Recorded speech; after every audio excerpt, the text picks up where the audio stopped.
Bom dia, Jesus Cristo é o nosso amado Senhor. No livro do irmão Isaías, no capítulo 29, verso 24, a palavra do Senhor diz assim: E os que erram de espírito virão a ter entendimento, e os murmuradores hão de aceitar a instrução. Pai amado, Pai querido, Abba Pai, amado Jesus, bendito Espírito Santo, nós te damos graças essa manhã pela beleza da tua palavra, pela contemplação da tua face, ouvir a tua voz, poder apalpar-te com a nossa mente renovada pelo teu Espírito para poder compreender, ensinados direto por ti, como a tua palavra diz, que todos os teus filhos serão ensinados por ti. Tu és o nosso mestre, tu és a nossa vida, tu és o nosso viver.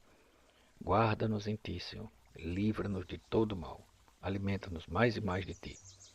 Essa palavra maravilhosa fala exatamente do contexto da redenção de Israel. Porque no capítulo 29, ele fala de Jerusalém e seus inimigos. Essas que estão em negrito, é bom a gente saber, não estão no, nos escritos originais, tá? Isso é só para que a gente se norteie, tá?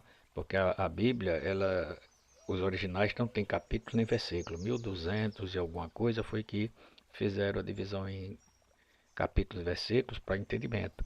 Então, ele vai falar de Jerusalém e seus inimigos. Mas no verso 28, no capítulo 28, no verso 26, ele diz algo maravilhoso que tem tudo a ver com o que papai nos deu nesse versículo.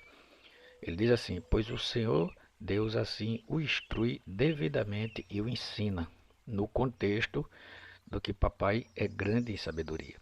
Então esse é o coração do Senhor. Ele quer nos instruir devidamente e nos ensinar, pela unção que nos ensina todas as coisas, que está lá, 1 João 2,27.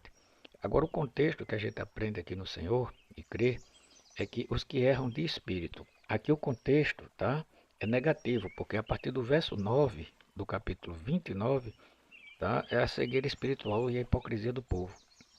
A ponto daquele versículo bem conhecido que é citado pelo Senhor, né, nos evangelhos, o Senhor disse: Visto que este povo se aproxima de mim, e com a sua boca e com seus lábios me honra, mas o seu coração está longe de mim, e o seu temor para comigo consiste só em mandamentos de homens que maquinalmente aprendeu. Então esse é um contexto de pessoas que vivem errando no espírito. E observe que ele não diz os que erram em alma, né? Erram de alma.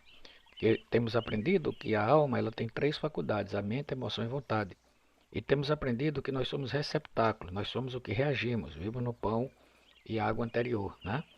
Então nós reagimos, a mente nossa recebe, tá certo? Formata a emoção e automaticamente gera uma vontade, que pode ser benigna, segundo o Senhor, e pode ser maligna, né? Depende da árvore que a gente come, depende do ramo onde a gente está. Então aqui é o contexto é que eles estavam realmente errando de espírito, porque a consciência já estava totalmente contaminada. Então uma consciência contaminada gera uma má consciência, que lá no Novo Testamento, na carta aos Hebreus, no capítulo 10, verso 22, diz assim: Aproximemo-nos com sincero coração, em plena certeza de fé. Olha o ponto-chave. Tendo o coração purificado de má consciência e lavado o corpo com água pura. Consciência e corpo. Quem está no meio? Alma, o receptáculo. Então essa alma aqui, do verso 29, tá certo? Ela estava numa má consciência. Tá certo? Ela estava sendo dominada pelo inimigo e aí formatando os pensamentos malignos, emoções malignas, vontades malignas, que fazia se opor contra o nosso amado Pai, que tinha que intervir, melhor dizendo, para poder salvá-los. E aqui, a partir do verso 17 do capítulo 29 de Isaías, ele começa a redenção em Israel. Mas no capítulo 30 ele já entra falando da rebeldia do povo, a ponto no verso 15 dizer: Porque assim diz o Senhor Deus, o Santo de Israel: Em vos converterdes e em sossegardes está a vossa salvação, na tranquilidade e na confiança a vossa força, mas não quiseste. Por quê? Porque sempre erram em espírito. Tá certo? Agora, ele está dizendo, no contexto negativo: E os que erram de espírito virão a ter entendimento, e os murmuradores hão de aceitar a instrução. Por quê? Porque a gente viu agora mesmo em Hebreus 10, 22, quando um ser humano, um filho de Deus, uma filha de Deus, se aproxima dele com o coração sincero, em plena certeza de fé, que é o que ele diz lá em João 6,63, O Espírito é o que vivifica, a carne para nada aproveita. As palavras que eu vos tenho dito são Espírito e são vida. As palavras que eu, a pessoa, vos tenho dito, fala, crê no que ele é, crê no que ele diz.